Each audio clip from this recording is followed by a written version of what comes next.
Darvozani yop, bular shu yerda ekan. Nima ozod?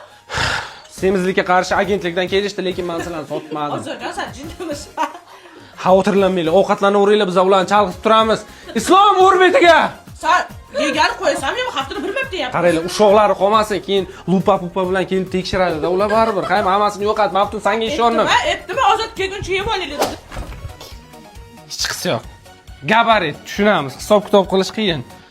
U kelinlaringiz u tikoda o'tib ketaverasiz. Taxoda Shvara, ikra hammasi bor. Bundan nechta? Bundan ikkita qildik. Olib qo'ydingmi? ovqat yig'ib qo'yyapsizlarmi? Ozod. Xudo ko'rsatmasin, och qolmasligi uchun, ozib ketmasligi uchun. Xursand bo'lding, Siri bilan xotining mana shu ishlarni qilib qo'yapti. Ona, lekin qo'shnilarchi gap so'z qilib yuribdi. Nima deyapti? Ozodni onasi ozib qolibdi. Ha, endi biladi-da, tilini olib. Men lekin birdaniga aytdim, og'zlaringizga qarab gapiringlar. Meni onam unaqa odam emas dedi. Qarang, bitta bundan, keyin bundan berasiz va dietический nol. Ona, shuncha narsa zakaz qilgandan keyin dietический nol yordam berarmikin, a? O'g'lim, hamma joyda menga eshitilyapti. Onam shu oyoqlari og'rimasin, ozsinlar deb bechora bolalar rosa harakat qilib yuribdi-da. Tursunboyev, rahmat, kelinim shunaqa zo'rozdi. Endi keliningizcha gormonal ozish kursiga qo'shib qo'ymoqchiman. Gormonlarni ham normaga solib oladi, defitsitlarni ham ko'tarib oladi. Sizni ham qo'shib qo'ying.